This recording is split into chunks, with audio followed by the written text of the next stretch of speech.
আমাদের দেশে একজন আসামিকে সর্বোচ্চ শাস্তি হিসেবে মৃত্যুদণ্ড দেওয়া হয়, কিন্তু আপনি কি জানেন পৃথিবীতে এমন কিছু দেশ রয়েছে যেখানে আসামিদেরকে এমন ভাবে টর্চার করা হয় যা দেখে যে কোনো মানুষের গায়ের লোভ দাঁড়িয়ে যাবে। এমনকি এমন ভাবে শাস্তি দেওয়া হয় ওখানের অপরাধীদের জীবিত অবস্থায় পেট থেকে কিডনি বের করে সেই কিডনি তাদেরকে খেতে দেওয়া হয়।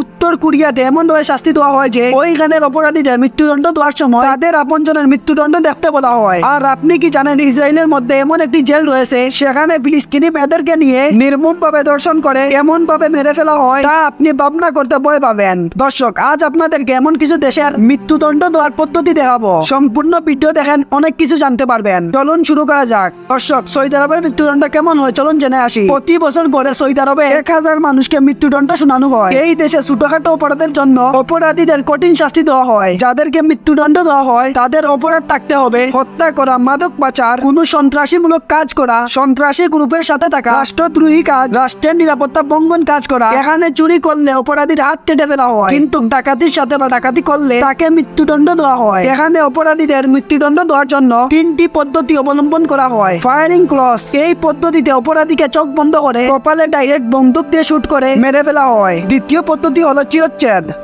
এই পদ্ধতিতে পাবলিক প্লেসে আসামিকে এনে সকলের সামনে এক কূপে মাথা থেকে গর্দান আলাদা করা হয়। এরপর তার দেহকে পাবলিক প্লেসে ঝুলিয়ে রাখা হয়। আর 3 নম্বর পদ্ধতি হলো পাথর নিক্ষেপ। যদি কোনো অপরাধী বেবিচার ও ধর্ষণের মতো অপরাধ করে থাকে তাহলে এই ব্যক্তিকে মাটিতে গর্ত খুঁড়ে বুক পর্যন্ত গেড়ে দেওয়া হয়। এরপর জনগণ মৃত্যু হওয়ার আগ পর্যন্ত পাথর মারতে থাকে। কষ্ট ও মৃত্যুর যন্ত্রণা বাড়ানোর জন্য পাথরটা মাঝারি সাইজের রাখা হয়। তো গাইস, এই ভিডিওটা আপনার কাছে কেমন লাগলো অবশ্যই কমেন্ট বক্সে জানাবেন। ভালো থাকুন, সুস্থ থাকুন, আসসালামু আলাইকুম।